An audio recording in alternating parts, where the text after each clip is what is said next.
Acid, okay. तो हम लोग बात कर रहे थे कार्बोक्सिलिक एसिड के। तो कार्बोक्सिलिक एसिड जो है कि फंक्शनल ग्रुप होता है COOH। ये एक टर्मिनल फंक्शनल ग्रुप है, टर्मिनल पे प्रेजेंट होगा। और इसका जो स्ट्रक्चर होता है वो होता है C डबल बॉन्ड OOH। ठीक है, ये होता है इसका functional group, C double bond OOH। अगर इसका नाम देखा जाए तो इसका नाम जो है ये होता है, तो एल्केन के नाम में से ई हटाते हैं हम लोग और इसमें हम लोग ऐड कर देते हैं ओइक एसिड। तो ये बन जाता है एल्केनोइक एसिड। जैसे अगर एक कार्बन के एसिड की बात करें तो एक कार्बन का एसिड होगा मिथेनोइक एसिड। मिथेनोइक एसिड का जो स्ट्रक्चर होगा वो कैसा होगा, ये इसका फॉर्मूला हो जाएगा HCOOH। और इसका स्ट्रक्चर होगा C डबल बॉन्ड OOH। तो ये तो इसका फंक्शन ग्रुप ही हो गया, एक लगा होगा यहाँ पर हाइड्रोजन। ठीक है, इस मिथेनोइक एसिड को हम लोग एक और नाम से जानते हैं, that is called formic acid.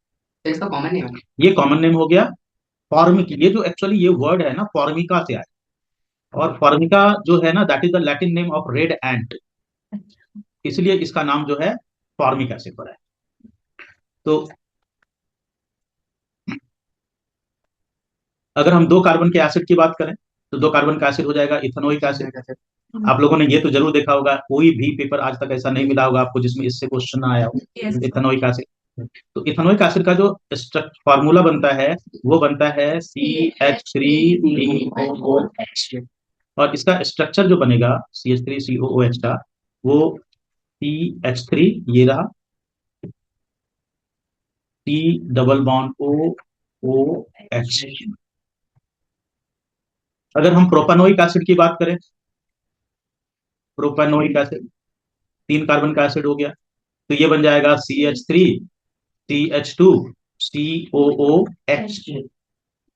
तो तीन कार्बन का एसिड जो प्रोपानोइक एसिड है इसका स्ट्रक्चर बनाओ, तो ये रहा CH3। अब हम बना लें CH2, ये हो गया CH2 और ये हो गया C डबल बॉन्ड OOH। ये हो गया प्रोपानोइक एसिड। अच्छा, ये क्वेश्चन आ सकता है कि यहां पर देखो OH है और इथेनॉल में भी OH है ना। कोई इथेनॉल की बात करें तो इथेनॉल में भी OH है, जैसे कि C2H5OH। यहाँ का जो OH है, यहाँ का OH में से हाइड्रोजन आयन रिलीज नहीं होता, लेकिन यहाँ के OH से हाइड्रोजन आयन रिलीज होता।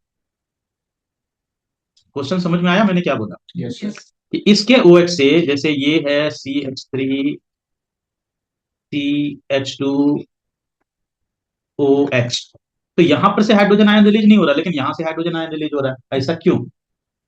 तो ऐसा इसीलिए क्योंकि ये वाली जो बॉन्ड है ना, ये वाली बॉन्ड इस ऑक्सीजन और हाइड्रोजन के बीच में जो ये वाली बॉन्ड है, ये बॉन्ड में कोवेलेंट कैरेक्टर कम है, आयोनिक कैरेक्टर ज्यादा है। लेकिन इस बॉन्ड में ऐसा नहीं है। इसके पीछे रीजन क्या है कि यहां पर देखो एक ऑक्सीजन इधर भी है, और ये ऑक्सीजन क्या करता है ना, इसकी जो इलेक्ट्रॉन है वो इलेक्ट्रॉन को अपनी ओर अट्रैक्ट करता है। आपको सिर्फ ये याद रखना है, अभी इतना ज्यादा डेप्थ में ना जाए हम लोग, सिर्फ इतना याद रखना है कि ये वाली जो बॉन्ड है इसमें ऑक्सीजन और हाइड्रोजन के बीच में इस बॉन्डिंग में कोवेलेंट कैरेक्टर कम है, आयोनिक कैरेक्टर ज्यादा है।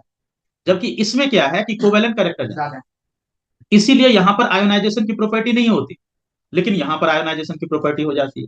इसलिए ये एसिडिक कैरेक्टर भी शो करता है, ये एसिडिक कैरेक्टर शो नहीं करता। ठीक है, अगर हम इसका मॉलिक्यूलर फॉर्मूला बनाएं प्रोपेनोइक एसिड का, तो तीन कार्बन है C3H, कितने हो गए 6, और ऑक्सीजन हो गया 2, C3H6O2, है ना। इसी तरह से अगर एक और एसिड का हम लोग बना लेते हैं, दैट इज ब्यूटानोइक एसिड।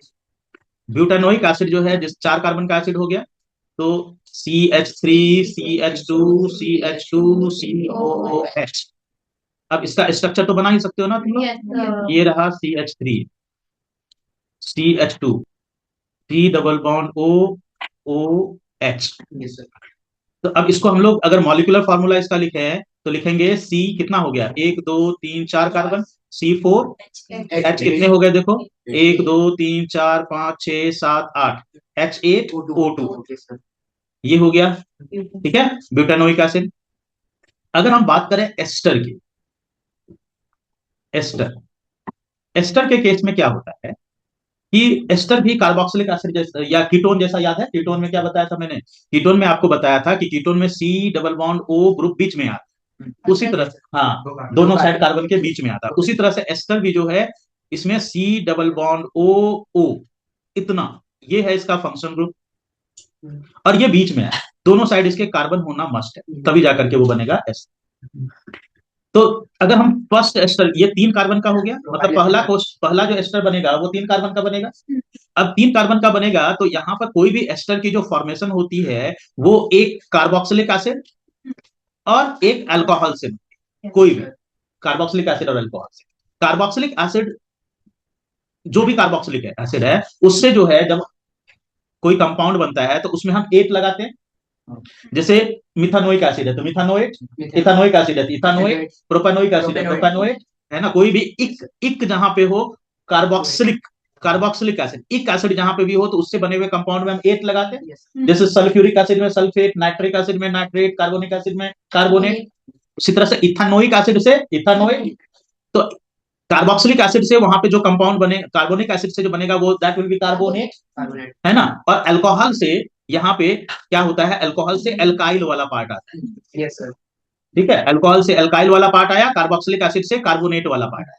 तो कोई भी एस्टर को हम लोग नाम देते हैं एल्काइल एल्कानोएट, एल्काइल एल्कानोएट। इसमें एल्काइल वाला पार्ट जो है वो कहां से आया है, अल्कोहल, और एल्कानोएट वाला पार्ट कहां से आया है, ये आया है कार्बोक्सिलिक एसिड से। ठीक है, कार्बोक्सिलिक एसिड से आया है। जैसे कोई भी अल्कोहल है, सपोज करो यहाँ पे हम यही वाला, यही जो सामने एग्जांपल दे रखा है इसी से बनाते हैं। CH3 C double bond O O, और ये हो गया CH3।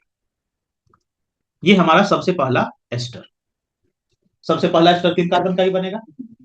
इसमें ये कार्बोक्सिलिक एसिड का पार्ट हो गया और ये हो गया अल्कोहल का पार्ट। अब अल्कोहल का पार्ट जो है, देखो ये एक कार्बन का अल्कोहल है, एक कार्बन का अल्कोहल है, एक कार्बन के अल्कोहल को मिथनॉल बोलते हैं। तो मिथनॉल से जो अल्काइल बनेगा दैट विल बी मिथाइल। और ये 2 कार्बन का कार्बोक्सिलिक एसिड, इथेनोइक एसिड का कार्बोक्सिलिक एसिड है, तो क्या होगा, मिथाइल इथेनोएट, मिथाइल इथेनोएट। अब इसका अगर आप कंडेंस्ड फॉर्म में लिखो तो CH3 COO CH3 लिखोगे। अगर इसी का मॉलिक्यूलर फार्मूला बनाओ तो क्या बनेगा, C3H6O2 बनेगा। ये बन गया इसका मॉलिक्यूलर फार्मूला। अगर हम 2 कार्बन का एस्टर बनाएं तो 2 कार्बन का एस्टर जो बनेगा वो कैसे बनेगा, देखो ये हो गया, यहां पे बना लिया सी। एक काम करते हैं तो थोड़ा ये ले लेते हैं, चलो C double bond O, double bond O ओ,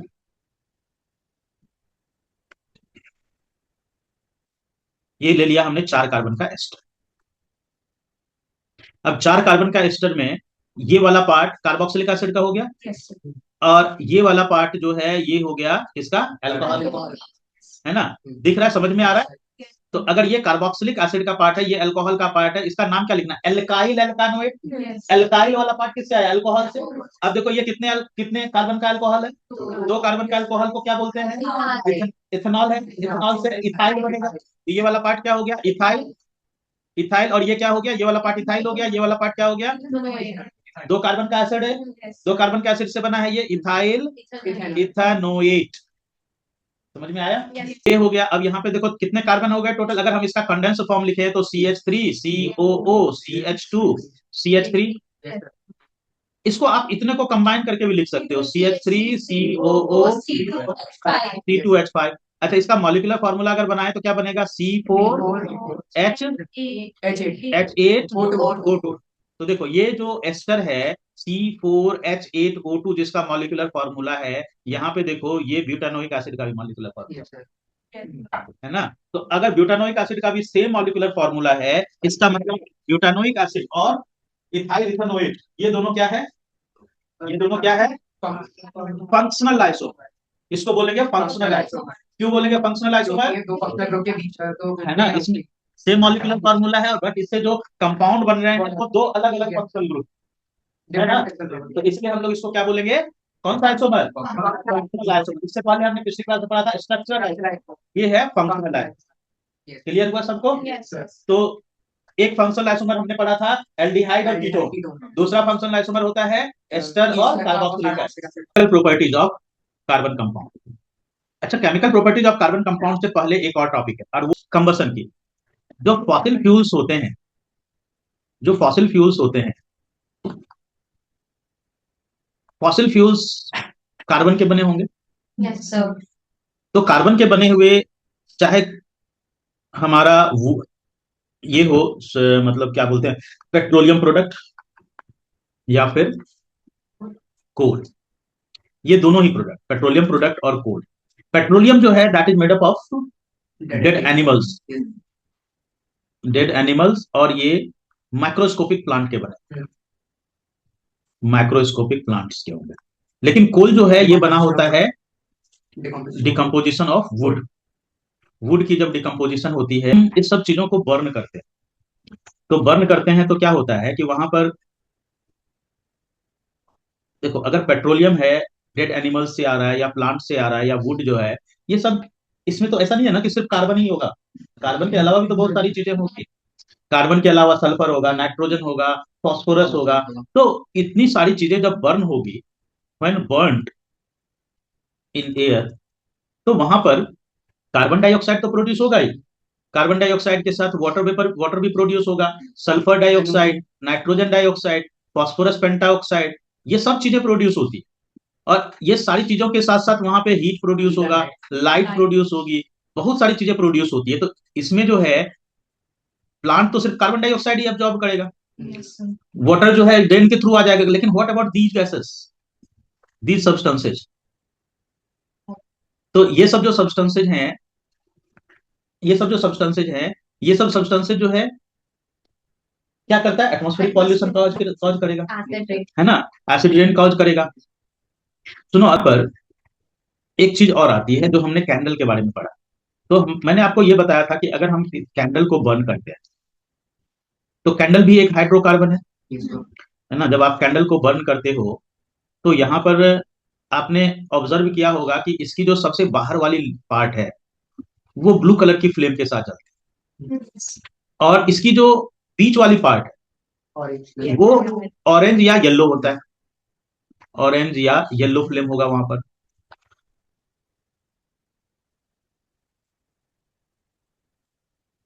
तो कहीं पे अगर ब्लू कलर की फ्लेम के साथ बर्न हो रहा है, इसका मतलब है कि वहां पे क्या हो रहा है, कंप्लीट कंबसन।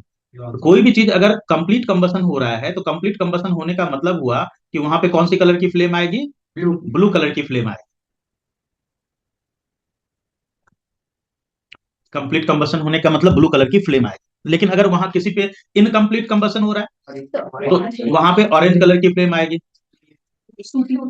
और इनकम्प्लीट कंबसन हो रहा है तो वहां पे सूटी फ्लेम आएगी। सूटी फ्लेम का मतलब क्या हुआ कि वहां पे आएगा अनबर्न्ड कार्बन। ठीक है, वहां पे अनबर्न्ड कार्बन आएगा, अनबर्न्ड कार्बन। और अगर कंप्लीट कंबसन हो रहा है तो कोई अनबर्न्ड कार्बन नहीं होगा वहां पर, तो वहां पे अनबर्न्ड कार्बन नहीं होगा। ये जो ब्लैक कलर की बीच में पार्ट आती है, वहां पे कोई कंबसन नहीं होता, और ये कोल्डेस्ट रीजन होता है, सबसे हॉटेस्ट रीजन, इसमें ब्लू फ्लेम होता है, ब्लू पार्ट। और यहाँ पे जहां पे नो कंबसन हो रहा है ये ब्लैक कलर का रीजन है, और यहाँ पे कोई कंबसन नहीं होने के कारण यहाँ पे सिर्फ ओनली सूट ही होता है। ठीक है, जैसे अगर हम एलपीजी को बर्न करते हैं अपने घरों में, तो आपने देखा होगा कि जब हम एलपीजी की जो गैस स्टोव है, उस गैस स्टोव में कई सारे छोटे छोटे होल्स होते हैं, और इसके होल्स जब तक पूरी तरह से ओपन है तो यहाँ पर जो एयर सप्लाई है वो कंप्लीट है। तो वैसे केस में क्या होता है, इसका कंप्लीट कंबसन होता है। अगर मान लो इसके जो है होल्स अगर ब्लॉक हो गए, तो होल्स ब्लॉक हो गए तो क्या होगा कि वहां पर कंबसन कंप्लीट नहीं होगा, और कंबसन कंप्लीट नहीं होगा तो वैसी कंडीशन में क्या हो जाएगा, टूटी फ्लेम प्रोड्यूस होनी शुरू हो जाएगी। और ऐसी कंडीशन में हमारे जो बर्तन होते हैं ना वो काले होने लगते हैं। ठीक है, तो जब भी अनबर्न्ड कार्बन प्रोड्यूस होगा, सूटी फ्लेम प्रोड्यूस होगी, तो वहां पे क्या होगा, अनबर्न्ड कार्बन होने के कारण जो है बर्तन काले होने। चलिए अब हम लोग आ जाते हैं, जैसे एक क्वेश्चन है, कोई अनबर्न्ड कार्बन है,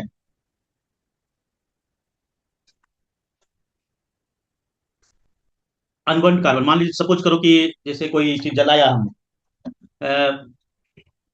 मान लो कि इथीन की बात करें, इथेन इथीन और इथाइन। ठीक है। अब इथेन में कार्बन है, इथेन का फॉर्मूला क्या है, C2H6। इथीन का फॉर्मूला क्या है, C2H4। इथाइन का फॉर्मूला क्या है, C2H2। अगर आप कार्बन की परसेंटेज देखो, परसेंटेज ऑफ कार्बन है, परसेंटेज ऑफ कार्बन, तो यहाँ पे कार्बन का जो परसेंटेज है वो कितना है, 24/30 × 100, ये आता है 80%। लेकिन इस जगह पे अगर आप देखो तो 24/28 × 100 आता है 85.7, तो ये आता है 85.7%। लेकिन इस जगह पे आता है 24/26 × 100, है ना, 24, तो ये हो गया +2 26, तो ये आ गया 93%। तो 93% अगर यहाँ पे कार्बन है तो इसको बर्न होने के लिए तो ऑक्सीजन भी काफी ज्यादा चाहिए ना।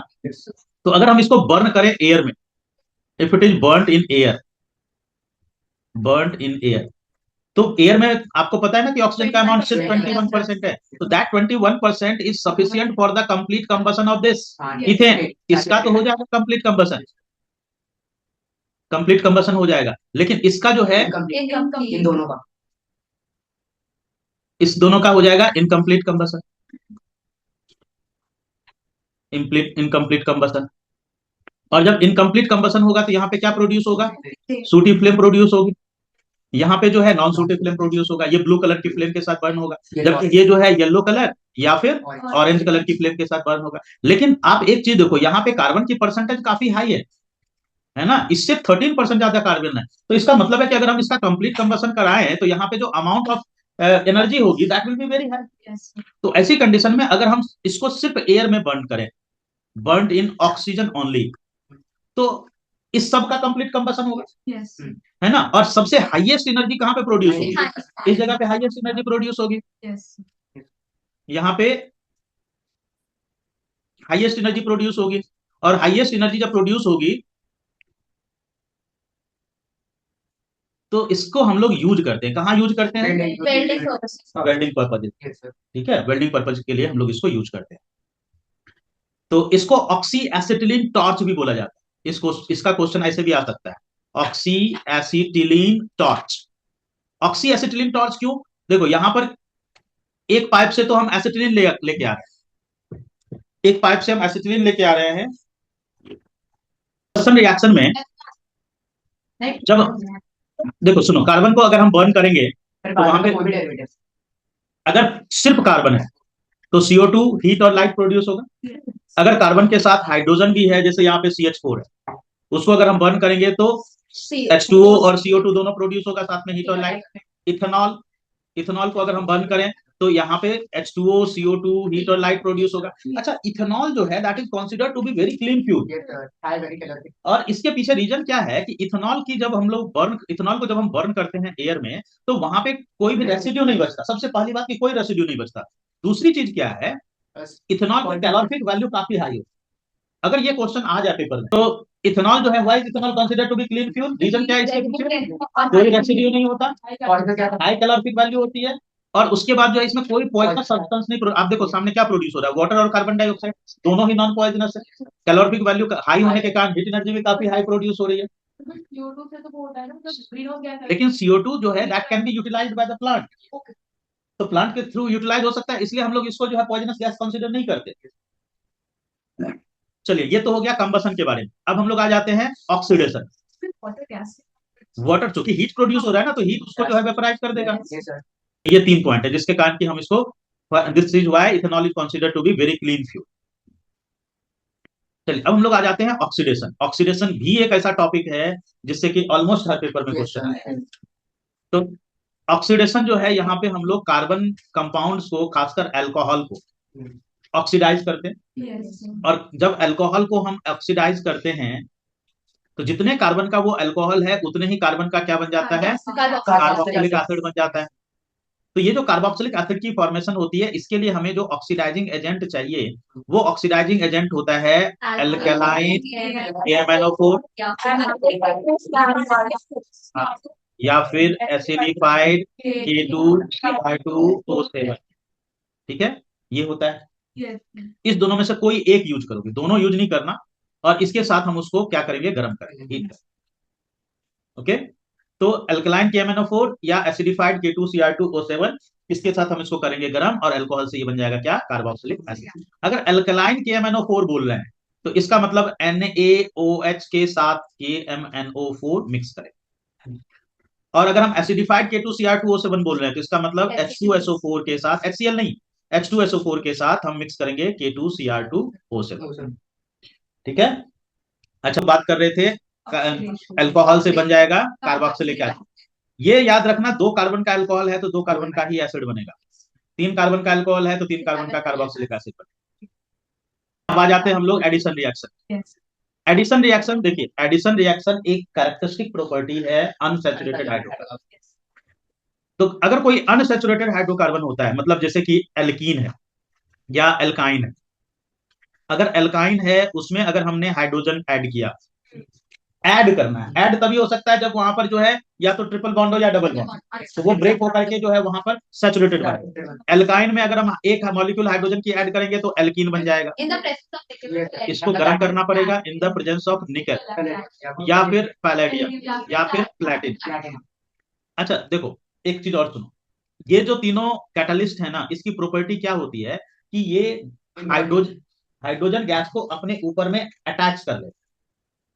क्योंकि आप एक चीज समझो कि एल्काइन है और हाइड्रोजन गैस है, हाइड्रोजन तो गैसियस फॉर्म में है, तो फिर ये रिएक्ट कैसे करेगा? तो रिएक्ट कैसे करेगा? तो रिएक्ट करने के लिए दोनों को पास पास लाना पड़ेगा, और पास पास लाएगा कौन? कैटलिस्ट। कैटलिस्ट, हाँ, कैटलिस्ट ही उसको पास पास में लेकर के आता है, तो उसका रेट ऑफ रिएक्शन बढ़ जाता है। और यहाँ पे एल्काइन से क्या बन गया? एल्कीन। अगर इसी एल्कीन को अगर हम हाइड्रोजन के साथ गर्म कर दें in the presence of again निकल या प्लेटिनम पैलेडियम कुछ भी, तो वहां पर क्या होता है? एल्कीन से बन जाएगा एल्कीन। पहले यहाँ पे ट्रिपल बॉन्ड था, यहाँ पे हाइड्रोजन ऐड होके डबल बॉन्ड हुआ, अब यहाँ पे सिंगल बॉन्ड हो गया। ये लिखना ADSORBS, adsorbs. Nickel adsorbs hydrogen gas on its surface to increase the concentration,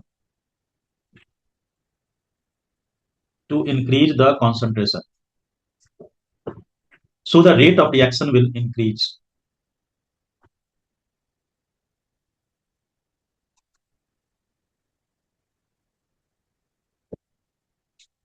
So the rate of reaction will चलिए ओके। तो अब हम लोग आ जाते हैं एडिशन रिएक्शन में। एडिशन रिएक्शन जो है अनसैचुरेटेड हाइड्रोकार्बन की कैरेक्टरिस्टिक प्रॉपर्टी है। जैसे आप यहाँ पे देख रहे हो C2H4 में हाइड्रोजन ऐड किया, निकल पैलेडियम बना, और निकल पैलेडियम के प्रेजेंस में वहां पे जो है इथीन से इथेन पर। अच्छा, यहाँ पे एक और क्वेश्चन आपने देखा होगा जो 1-2 पेपर में आया भी है, मॉक पेपर में, कि इसका इंडस्ट्रियल एप्लीकेशन क्या है। हाँ, तो इसका जो इंडस्ट्रियल एप्लीकेशन है वो ये होता है कि वेजिटेबल ऑयल को अगर हम हाइड्रोजन के साथ गर्म करें इन द प्रेजेंस ऑफ निकल, तो ये बन जाता है वेजिटेबल घी, और इस वेजिटेबल घी का दूसरा नाम मार्गरीन है। तो ये एक बहुत बड़ी इंडस्ट्री है जिसका पर्पज होता है कि सैचुरेटेड फैट प्रोड्यूस कराए। और सैचुरेटेड फैट जो है मार्केट में यूज किया जाता है कि रेंसिडिटी, उससे बने हुए फूड जो है वो जल्दी रेंसिड नहीं होते, इसके लिए। तो वेजिटेबल ऑयल का अगर कहीं भी रिप्रेजेंटेशन करने के लिए आपको बोला जाए कि वेजिटेबल ऑयल को रिप्रेजेंट कीजिए, तो उसको ऐसे रिप्रेजेंट कीजिएगा, देखिए T डबल बॉन्ड C, और यहाँ पर R R डैश R इस तरीके से हम लोग रिप्रेजेंट करते हैं किसको? Vegetable oil. और ये R जो इसमें है दैट इज डिफरेंट अल्काइल। ये अलग अलग तरह के अल्काइल ग्रुप्स होते हैं। R जो है R dash R double dash, अलग अलग तरह के अल्काइल ग्रुप। तो इसको जब हम हाइड्रोजन के साथ ऐड करेंगे तो यहाँ पे दोनों साइड इसका डबल बॉन्ड ये वाला टूट करके दोनों साइड हाइड्रोजन ऐड हो जाएगा। तो ये जो है गर्म करेंगे इन द प्रेजेंस ऑफ निकल, तो यहाँ पे ऐसे C डबल बॉन्ड C का सिंगल बॉन्ड हो गया, यहाँ पे R dash R double dash R triple dash, और यहाँ पे लग गया हाइड्रोजन, या लग गया हाइड्रोजन। तो डबल बॉन्ड जहां पे भी होता है ना वो ज्यादा रिएक्टिव होता है। एल्कीन और एल्काइन जो है वो ज्यादा रिएक्टिव होता है, क्योंकि डबल बॉन्ड बहुत आसानी से टूट जाता है। तो ज्यादा रिएक्टिव होने के कारण ही वहां पे जो है रिएक्शन बहुत तेज होता है, तो ऑक्सीजन के साथ वो ऑक्सीडाइज कर जाता है, जिसको हम लोग रेंसिडिटी बोलते हैं। लेकिन अब यहाँ के केस में डबल बॉन्ड है नहीं, तो डबल बॉन्ड है नहीं, तो यहाँ पे जरा एसिडिटी होगी नहीं। ठीक है, समझ में आ गया। अच्छा, इसी एडिशन रिएक्शन का एक और जगह यूज किया जाता है जहां पे ब्रोमिनेशन टेस्ट किया जाता है, ब्रोमीन वाटर टेस्ट। हाँ, तो ब्रोमीन वाटर टेस्ट में हम लोग क्या करते हैं कि जैसे अनसैचुरेटेड फैट है और सैचुरेटेड फैट, तो अगर अनसैचुरेटेड फैट है तो उसके साथ ब्रोमीन ऐड हो जाएगा, तो कलर डिसअपियर कलर डिसअपियर हो जाएगा। और जहां पर सैचुरेटेड फैट है वहां पे कलर डिसअपियर नहीं होगा। तो ये हो गया addition reaction, bromination. Hydrogen add हुआ तो हाइड्रोजनेशन। ठीक है, एडिशन रिएक्शन क्लियर है सबको? कोई क्वेश्चन किसी को कुछ पूछना है? चलिए, अब हम लोग आ जाते हैं सब्स्टिट्यूशन रिएक्शन।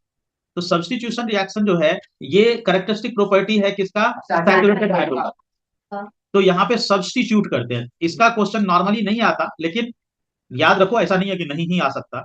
इसको हम लोग सनलाइट की प्रेजेंस में या फिर यूवी रेज लिखो, दोनों में से किसी की प्रेजेंस में। अब जैसे यहाँ पे मीथेन है, मीथेन को क्लोरीन के साथ in the presence of sunlight हमने रिएक्शन करवाया, तो एक हाइड्रोजन वहां से डिस्प्लेस हुआ, उसकी जगह पे क्लोरीन अटैच हुआ। फिर से रिएक्शन करवाओगे तो फिर से दूसरा हाइड्रोजन डिस्प्लेस होगा, वहां पे फिर क्लोरीन ऐड हो गया। फिर तीसरा हाइड्रोजन डिस्प्लेस हुआ, फिर चौथा हाइड्रोजन डिस्प्लेस हुआ, और अल्टीमेटली ये बन गया CCl4। चारों हाइड्रोजन डिस्प्लेस हुआ, मतलब जितने हाइड्रोजन है उतनी बार डिस्प्लेसमेंट रिएक्शन हो सकती है वहां पर। ठीक है, अब कितनी बार डिस्प्लेसमेंट होगी, that depends on the molecule of the chlorine that we have taken. एक मॉलिक्यूल लिया, एक डिस्प्लेसमेंट। दो मॉलिक्यूल लिया क्लोरीन का, दो डिस्प्लेसमेंट। तीन मॉलिक्यूल लिया है तो एक यहाँ, एक यहाँ, एक यहाँ, तीन बार डिस्प्लेसमेंट होगी। चार मॉलिक्यूल क्लोरीन का लिया तो चार बार डिस्प्लेसमेंट होगी। तो आपको कौन सा कंपाउंड बनाना है उस पर डिपेंड करेगा कि आप कितना मॉलिक्यूल का क्लोरीन का लोगे वहां। कोई जरूरी नहीं है कि क्लोरीन ही ले, आप ब्रोमीन भी ले सकते हैं, आयोडीन भी ले सकते हैं, कोई भी ऐसा जो हाइड्रोजन से ज्यादा रिएक्टिव नॉन मेटल है, तो उसको वहां पे, लेकिन मोनोवैलेंट होना, वैलेंसी 1 होनी चाहिए। तो ये हो गया सब्स्टिट्यूशन रिएक्शन। क्लियर है सबको सब्स्टिट्यूशन रिएक्शन बच्चों? चलिए, अब हम लोग आ जाते हैं इथेनॉल। इथेनॉल जो है, ये सेकंड मेंबर हो गया अल्कोहल का। अगर हम इसकी प्रॉपर्टीज की बात करें, अच्छा, इसका प्रिपरेशन की अगर हम बात करें, तो इसकी जो प्रिपरेशन होती है वो प्रिपरेशन कैसी होती है? एक तो मैंने आपको लैब मेथड बताया, बट लैब मेथड आपसे पूछा नहीं जाएगा। आपसे पूछा जाएगा, जब भी पूछा जाएगा इसका कॉमन मेथड पूछा जाएगा, क्योंकि वो कॉमन मेथड आपके रेस्पिरेशन में गिवन है कि जब हम ग्लूकोज को हम फर्मेंट करते हैं, फर्मेंटेशन करते हैं यीस्ट के प्रेजेंस में, तो वहां पे इथेनॉल बनता है C2H5OH, और साथ में कार्बन डाइऑक्साइड की प्रोडक्शन होती है। ठीक है, इस प्रोसेस का नाम फर्मेंटेशन है। ये एनारोबिक डिकम्पोजिशन होता है। तो ये इसका नॉर्मल तरीका है प्रिपरेशन का, मेथड का। तो इथेनॉल जो है, ये एक कलरलेस लिक्विड है with a pleasant smell and burning taste. It is soluble in water at any proportion, और ये क्लियर सॉल्यूशन बना है। Ethanol reacts with sodium to form sodium ethoxide and hydrogen. Ethanol जो है ये सोडियम के साथ रिएक्ट करेगा, तो सोडियम इथॉक्साइड जिसका फॉर्मूला C2H5ONa है, और साथ में हाइड्रोजन गैस प्रोड्यूस होता है। इथेनॉल रिएक्ट्स विद, ये तो दोनों ही रिएक्शन जो है आप देख रहे हो हर पेपर में आ रहा है। ये भी आ रहा है, और ये तो खैर हर पेपर में, ये तो फेवरेट क्वेश्चन है कि जब हम हाई कॉन्सेंट्रेटेड एसिड के साथ गर्म करेंगे तो क्या होगा, इथेनॉल से वहां पर क्या बनता है, रोल क्या है, H2SO4 का। तो ये डिहाइड्रेटिंग एजेंट के फॉर्म में काम करता है। इथीन बन गया, और साथ में वाटर जो प्रोड्यूस होगा वो गैस के फॉर्म में प्रोड्यूस होगा यहाँ पर। तो इथेनॉल जो है, इसका यूज करते हैं फॉर मेकिंग अल्कोहलिक ड्रिंक्स। बहुत ही अच्छा सॉल्वेंट है, मतलब इतना बढ़िया सॉल्वेंट है कि ये वाटर के बाद सेकंड नंबर पे यही आता है। मोस्ट ऑफ द सब्सटेंस, जितने भी कप सिरप बनते हैं, जितने भी पावर टॉनिक्स बनते हैं, टॉनिक्स बनते हैं, इवन टिंचर आयोडीन, अच्छा याद दिलाई, टिंचर आयोडीन। टिंचर आयोडीन में iodine is dissolved in ethanol. Ethanol it is used for, हाँ बोलो, रेक्टिफाइड स्पिरिट, उसके बारे में बताता हूँ। It is used for making medicine such as tincture iodine, cough syrup, tonics, ये सब बनाने में। इसके अलावा जो इथेनॉल का डिफरेंट कमर्शियल एप्लीकेशन है, एक है एब्सोल्यूट अल्कोहल। एब्सोल्यूट अल्कोहल बोलते हैं 100% प्योर, 100% प्योर इथेनॉल। दूसरा जो इथेनॉल होता है, इसको हम लोग बोलते हैं रेक्टिफाइड स्पिरिट। रेक्टिफाइड स्पिरिट जो होता है, इसमें 95% इथेनॉल होता है और 5% वाटर होता है। एक होता है जिसको हम लोग बोलते हैं डीनेचर्ड अल्कोहल। डीनेचर्ड अल्कोहल जो है, ये खासकर उस तरह की फैक्ट्री को सप्लाई करी जाती है जहां पे कि उसका कंजम्पशन में यूज नहीं होता। तो ये गवर्नमेंट के through duty free alcohol supply करी जाती है। इसमें क्या होता है कि उस तरह के अल्कोहल जो कि कंज्यूम नहीं करना है, उसमें इथेनॉल में मिथेनॉल मिला दी जाती है। इथेनॉल के साथ क्या मिला दिया गया, मिथेनॉल, और उसके साथ मिला दिया जाता है पायरिडीन, और पायरिडीन के साथ मिला दिया जाता है कॉपर सल्फेट। कॉपर सल्फेट मिलाने के कारण उसका कलर हो जाता है ब्लू। और ये चीज बताने के लिए कि ये जो है डीनेचर्ड है, कंज्यूम करने लायक नहीं है, इसी के लिए उसमें जो है कॉपर सल्फेट मिलाई जाती है। और ये जो है काफी डेंजरस होता है, हार्मफुल होता है ये। अगर किसी पर्सन ने कंज्यूम कर लिया तो उसका जो है लिवर डैमेज हो जाएगा, वो पर्सन ब्लाइंड भी हो सकता है और वो पर्सन मर भी सकता है। हाँ, सैनिटाइजर हो गया या फिर सोप बनाने के लिए हो गया, जहां पे खाना नहीं है, पेंट वार्निश वगैरह बनाने के लिए जहां पे खाना नहीं है, क्योंकि ये अल्कोहल, देखो मार्केट में अगर मान लो कि कोई अल्कोहलिक ड्रिंक है, अल्कोहलिक ड्रिंक का कॉस्ट बहुत हाई होता है ना। तो अल्कोहलिक ड्रिंक का कॉस्ट इतना हाई है, और ये जो इथेनॉल है इसका कॉस्ट 2 रुपये 3 रुपये पर लीटर है, और वो 2000 3000 रुपये पर लीटर है। तो अब चलिए, अब हम लोग आ जाते हैं इथेनोइक एसिड। इथेनोइक एसिड जो है, ये भी सेकंड मेंबर है कार्बोक्सिलिक एसिड का। Ethanoic acid is the colourless liquid with the pungent smell and salt test, soluble in water at any proportion। और ये क्लियर सॉल्यूशन बनाएगा, आयोनाइज होता है वाटर में, इलेक्ट्रिसिटी का बढ़िया कंडक्टर होता है। A solution of 5 to 8% ethanoic acid in water is called as vinegar. और इसमें जो है इसका फ्रीजिंग पॉइंट होता है 17 डिग्री सेल्सियस। तो जब ये फ्रीज करता है तो it often looks like a white glacier, इसलिए हम लोग इसको ग्लेशियल एसिटिक एसिड बोलते हैं। Ethanoic acid reacts with ethanol to form ester ethyl ethanoate in the presence of concentrated H2SO4। जिस बच्चे, तो वहां पे जब इथेनॉल और इथेनोइक एसिड को हम रिएक्ट कराते हैं in the presence of hot and concentrated H2SO4, ethyl ethanoate बनता है और H2O बनता है। ये जो इथाइल इथेनोएट है एस्टर है, जिसमें कि स्वीट फ्रूटी स्मेल आता है, और ये कैरेक्टरिस्टिक फीचर भी है एस्टर का। चलिए, अब तो ये हो गया एस्टरिफिकेशन। इसके बाद नेक्स्ट आता है सपोनिफिकेशन। सपोनिफिकेशन इसका just reverse reaction esterification. When an ester reacts with sodium hydroxide solution NaOH, तो यहाँ पे सोडियम हाइड्रोक्साइड के प्रेजेंस में, तो वहां पे sodium salt of carboxylic acid बना, और साथ में जो है जो पेरेंट अल्कोहल है उसका वो फॉर्म होगा। इस रिएक्शन का नाम सपोनिफिकेशन, ठीक है। सपोनिफिकेशन रिएक्शन का ही यूज करते हैं हम लोग सोप बनाने के। जब सोप बनाएंगे तब उसमें हार्डनिंग एजेंट में NaCl यूज करेंगे, सपोनिफिकेशन रिएक्शन में नहीं। सोप का एक एग्जांपल है, सपोनिफिकेशन का एक एग्जांपल है सोप बनाने की प्रोसेस, ठीक है। और जब सोप बनाने की प्रोसेस यूज करोगे, सोप बनाओगे जब, तब जाकर के आप उसमें हार्डनिंग एजेंट के फॉर्म में क्या यूज करोगे, NaCl, ठीक है। सपोनिफिकेशन रिएक्शन में NaCl नहीं यूज करते। तो ये चीज आप, ठीक है।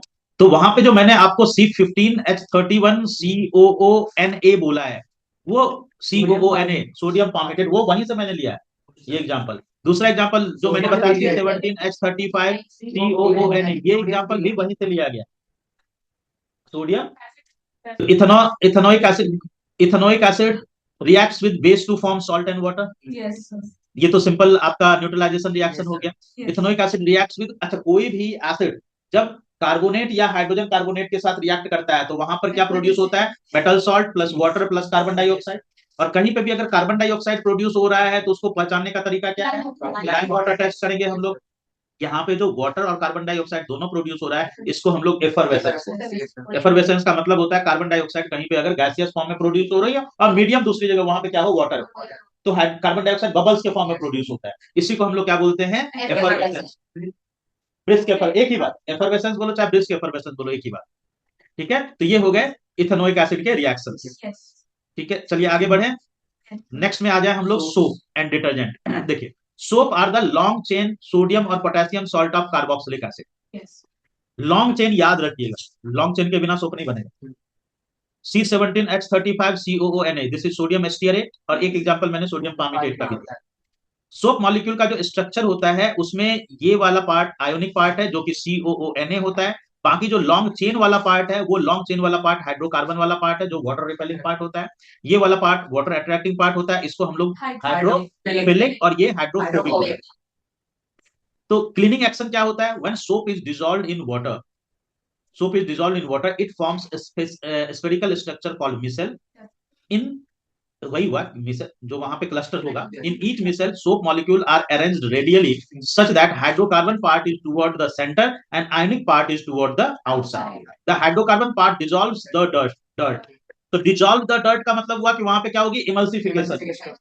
and oil grease and forms an emulsion at the center of the missile which can be washed away by the water with mechanical agitation। वो पॉइंट यहाँ पे मैंने ऐड किया था। जैसे कि ये ऑयली डर्ट हुआ, इस ऑयली डर्ट में यहाँ पर जो है देखिए इसका जो हाइड्रोफोलिक फिलिक पार्ट है वो किधर है, बाहर की तरफ, और हाइड्रोफोबिक पार्ट वो किधर अटैच्ड है, डर्ट के साथ अटैच्ड है। अब ये क्या करेगा, इसको इमल्सीफाई कर देगा, और इमल्सीफाई कर देगा तो छोटे छोटे पार्ट्स में ब्रेक डाउन हो गया। जब आप इसको मैकेनिकल रिमूवल करोगे तो ये वहां से हट जाएगा। चलिए नेक्स्ट में आ जाते हैं हम लोग, डिटर्जेंट।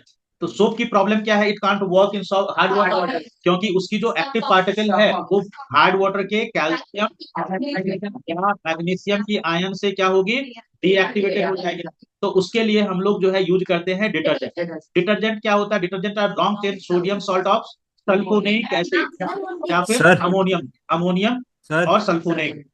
सोप आर नॉट, क्या हुआ, सर वो हार्ड वाटर बनाने के लिए कौन कौन सी सॉल्ट यूज करते हैं हम? कैल्शियम या मैग्नीशियम का कोई सॉल्ट यूज करोगे, क्योंकि हार्ड वाटर में कैल्शियम या मैग्नीशियम ही होता है ना, तो हार्ड वाटर या बनाने के लिए इसी दोनों का कोई सॉल्ट यूज करो। ठीक है सर। तो detergent soap are do not wash well with hard water because it forms insoluble precipitate, जिसको कि हम लोग स्कम बोलते हैं। और ये कैल्शियम या मैग्नीशियम जो वहां पे प्रेजेंट होंगे हार्ड वाटर में, उसके साथ डीएक्टिवेटेड हो जाता है। तो detergent wash well with hard water also, क्योंकि वहां पे डीएक्टिवेट नहीं होगा, क्योंकि वो अमोनियम सॉल्ट है या सल्फोनेट सॉल्ट है, तो वो डीएक्टिवेट नहीं होगा, तो वहां पे वो प्रॉपर काम करेगा। सोप और डिटर्जेंट में अगर हम डिफरेंस देखें तो सोप के बारे में बताया, sodium salt of long chain carboxylic acid, ये है अमोनियम, और sulphonate salt of long chain carboxylic acid. Soap can work only in soft water, detergent can work in both soft and hard water. Soap जो है do not clean as well as detergent, detergent, हाँ, soap जो है ये biodegradable होता है और water pollution नहीं करता है, बट डिटर्जेंट में वाटर पॉल्यूशन। ठीक है, क्लियर? तो आपका ये चैप्टर हो गया कंप्लीट।